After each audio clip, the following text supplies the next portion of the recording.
Good morning. In this lecture, we will look at the poem, which is actually a sonnet by William Wordsworth, the title of which is "The World is Too Much with Us." This sonnet is prescribed for the students of BA Part 2 English Literature in Paper 1. The introduction to the poem.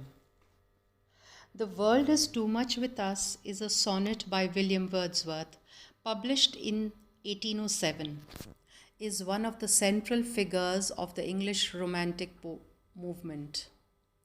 The poem laments the withering connection between humankind and nature, blaming industrial society for replacing that connection with material pursuits. Wordsworth wrote the poem during the first industrial revolution, a period of technological and mechanical innovation spanning the mid 18th to early 19th centuries that thoroughly transformed British life. The summary of the poem. The material world, that of the city, our jobs, our innumerable financial obligations, controls our lives to an unhealthy degree. We are always rushing from one thing to the next. We earn money one day just to spend it the next. The result of this is that we have destroyed a vital part of our humanity. We have lost the ability to connect with and find tranquility in nature. In exchange for material gain, we have given away our emotions and liveliness. This ocean that reflects the moonlight on its surface and the peaceful, momentarily windless night, which is like flowers whose petals are folded up in the cold. These natural features still exist, but we just can't appreciate them. Our lives have nothing to do with the rhythms of the natural world. As a result, those rhythms have no emotional impact on us. My God, I wish that I were raised in a culture that worshipped many gods, though that religion is now outdated. That way, standing on this pleasant patch of grass, I might be calmed and heartened by the image of the ocean before me. I might see the Greek god Proteus taking shape before my very eyes, or hear another Greek god, Triton, blow his legendary spiral grooved conch shell. Now we look at the line by line explanation and analysis of The World is Too Much with Us. Beginning with lines 1 and 2. The text reads, "The world is too much with us. Late and soon, getting and spending, we lay waste our powers." The first two lines introduce the poem's problems, characters, and central confusion, namely that the world contains the city and nature, but does not seem to actually have room for both. As an Italian sonnet, the poem's form dictates that it begins with a problem or proposition, and it does so pretty clearly in its opening statement. The world is too much with us. This is also used as its title, though it should be noted that the poem was first published without a title at all. This problem, however, does not have an obvious meaning when considered on its own. First of all, the world could refer to the natural world, some world in the imagination, a world created by human beings, or earth as a whole. Too much also garners multiple readings. Garners means creates many meanings. Is the world just simply too much, that is unbearable and overfull with its many people? Or are those people carrying around the burdens of the world too often, too much of the time? The ambiguity, that is the vagueness, the not so clear meaning, is a deliberate effort by the poem to blur the line between nature and civilization. To blur means to make it not very clear. धुंधला जिसको कहते हैं.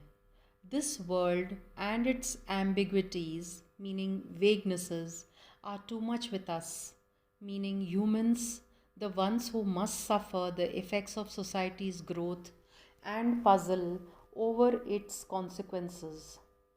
Even though the poem speaks for a collective we and continues to do so for the rest of the octave, the end of line 1 and all of line 2 present a very individual perspective, though it is collective in the sense that it is something nearly all individuals experience. The poem sums up human activity in this man made world efficiently. Humans are always late, soon, getting, and spending. Though abstract, that is vague in a way, these words have the power to recall vivid memories of waiting in lines, rushing to appointments, earning money for hard work, and almost immediately giving it away. These words serve a metonymic function, then, as they represent all forms of economic activity by association. The content of these lines is reflected in their meter and punctuation. The poem is written in iambic pentameter, that is 5 stressed and 5 unstressed syllables in an alternating pattern, where the sound is like da dum, da dum, though there is a fair amount of variation. The world is too much with us. Late and soon, getting and spending, we lay waste our powers. Note how the arguable stress on much leads to 2 stresses in a row. Line 1 has too many stressed syllables, in fact, 6 rather than 5, sonically reflecting this muchness. Line 2 is even more irregular, following a dum da da dum da da rhythm up top that seems to reflect a sense, the tedium or monotony of getting and spending, only to be abruptly, meaning suddenly, stopped short by the double stress of lay waste. The sudden spondy here. A spondy is a foot consisting of 2 stressed syllables in a row, cuts this waltzing list short, a sharp reminder of the havoc such getting and spending is wreaking on people's lives. The caesuras and end stops in these lines heighten the frantic tone. A semicolon abruptly ends the opening statement, and at the end of line 2, the clunky combination of a semicolon with an M dash reflects the hindrances, that is, the obstacles that city life imposes on humans. It might, by drawing attention to the punctuation, a tool invented by humans to better convey language, highlight the artificial nature of living in a city. With its final clause, we lay waste our powers, line 2 hints at one of the poem's central questions. Later on, the speaker will implicitly, that is obviously and clearly, wonder whether there is any chance humans can regain their powers and reconnect with nature. Lay waste describes the utter destruction of those powers. So, before the poem has fully expressed the problem, it offers an opinion about whether it can be solved. Line 3. Little we see in nature that is ours. Having articulated the problem in line 1 and defined it in line 2, the poem uses line 3 to describe one of this problem's consequences. The lines meter and punctuation give readers information about the speaker. There is a cause and effect relationship between lines 2 and 3. First, says the poem, we human beings destroy our powers. As a result, the thing that directly follows the thrust of the semicolon and em dash, little we see in nature that is ours. This means that there is hardly anything in the natural world with which we can identify. Having wasted our powers, our attention, our emotions on material gain, we see nothing worth celebrating in nature. In the line, nature is capitalized, giving it a stately, untouchable air. The lines meter and punctuation deepen nature's remove. Little we see in nature that is ours. First of all, the line is framed by hard end stops, beginning after a semicolon and ending with another. It stands as its own unit, something the powers from the previous line cannot influence or grasp. The line begins with the stress of a trochee, with the word little, which, as in the previous line, gives the language an impatient quality. Furthermore, the sharp T sounds in little and nature sound.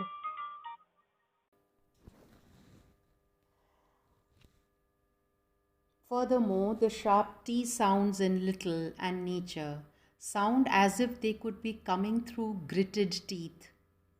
The speaker is not just upset, but probably a little bit angry too. One source of this anger could be that the speaker seems unable to rise above his or her own criticisms. By describing nature as something that could be ours, the speaker thinks of it possessively. But this economic way of thinking, which implies ownership, is what the speaker has identified as the source of society's disconnect with nature. Here, the speaker implicitly acknowledges that he or she is no exception to the effects of modern society, that no one is. This may be what the speaker is getting at with the word little, which implies that actually some of nature is ours. It could refer to fields modified to grow food or waterways like the Thames River in London, spanned by bridges and polluted by factories. It might also suggest, however, that small patches of pure nature remain. They are not ours in the sense that implies ownership, but they may be in that which implies a communal responsibility to appreciate and preserve. Line 4. We have given our hearts away, a sordid boon. The language of line 4 reminds the reader that individuals suffer for broad societal gains. Modern human beings, says the speaker, are not merely distracted. They are reduced, incomplete. They have given their hearts away. The heart is a symbol of human life and emotion, might be seen as the source of the powers that are being destroyed. What is more, humans haven't just temporarily loaned out their emotional life, they have given it away for good. The transaction, in the past tense, is complete. The language signals that the speaker is still stuck in the ways of selfish economic thinking. The sale of the heart is a transaction like any other, an act of spending. The difference is that it occurred on a massive scale. Everyone has given their heart away. What for? Instead of specifying, the poem presents a contradictory concept and oxymoron even. That concept of a sordid boon. Sordid means bad, dirty, and boon means blessing. So, this is an oxymoron when opposites are brought together. That concept of a sordid boon comes after a caesura in the form of a comma, which adds a slight breath or pause before the phrase, emphasizing its importance. A boon means a blessing, means a benefit, but sordid means something like dirty, disgusting, or shameful. How can a boon, something beneficial and presumably good, be sordid? That is immoral and bad. The sordid boon is what humans have given away their hearts for.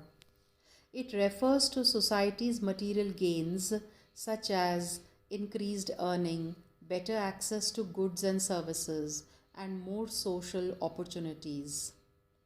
These gains are sordid because they require a destruction of nature and people's connection with it. Here, the speaker seems to be saying, this is not worth it. In using boon, however, the speaker acknowledges that his deal with the devil has resulted in comfort. Things that would be hard to abandon, means give up, after growing accustomed or used to them, means getting in the habit of using them. The speaker's refusal to unequivocally condemn societal growth introduces a reluctant attitude that will color the rest of the poem. Lines 5 to 7. The sea that bears her bosom to the moon, the winds that will be howling at all hours, and are upgathered now like sleeping flowers. Lines 5 through 7 appear like an attempt to resist society's destructive effects. They also give more information about the poem's setting. Note how line 5 opens with the sea, rather than use the article the, which could refer to the sea in general. The speaker uses the more immediate this. The sea is right in front of the speaker. This tells the reader that even though the poem begins with references to city life, it is being composed at a distance from the city. From the mention of the moon, the reader also knows that this is all happening at night. The speaker conveys all this in one line. Despite what he or she has been saying, it seems like the speaker has maintained enough of a connection with nature to describe it intimately. This sea that bears her bosom to the moon. Bosom here refers to a woman's chest, and this instance of personification suggests that the speaker does see something in nature that is ours. That is, he or she is able to identify and appreciate the resemblance between human beings and nature. All three lines, that is 5, 6, and 7, are the closest the poem comes so far to producing pure iambic pentameter. For example, line 6, the winds that will be howling at all hours. The only potential break in at, which arguably should not be stressed depending on how you read the line. This is only a minor quibble. This slide back into a steadier, almost unpunctuated flow reflects the speaker's experience. After having gotten his or her heart racing with thoughts of the city, the speaker returns to a calmer, more measured state. In this state, the speaker is able to exercise a bit more control. As already mentioned, the speaker personifies the ocean's surface, an act of creativity. In line 6, the speaker imagines a future state when he or she says that the winds will be howling. True, it's not particularly impressive to predict that the winds will eventually pick up, but it does indicate a certain familiarity with nature. From experience, the speaker knows that this calm is temporary. In line 7, the speaker shows off a sort of imaginative power with a simile like sleeping flowers. A simile, as you may know, is a comparison, direct comparison with something. The unexpected connection between howling winds and sleeping flowers draws attention to what they have in common. Both are upgathered. Note that this connection is reinforced by the assonance of these lines, the OW sound in howling, R's, and flowers. Like flowers whose petals are upturned at night, the howling winds are taking a temporary break, which is another way of saying that climatic conditions are such that the winds, for the moment, don't exist. The upgathered flower is a symbol of potential. Surely, in the morning, it will unfold. But the speaker does not follow through with the image. The flower and the winds only remain upgathered.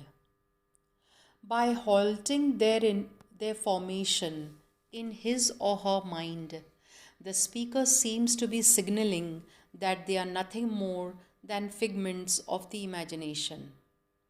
They may be actual features of the spot where the speaker is standing, but the influence of the city is so powerful that even its memory threatens to replace or change the appearance of physical reality.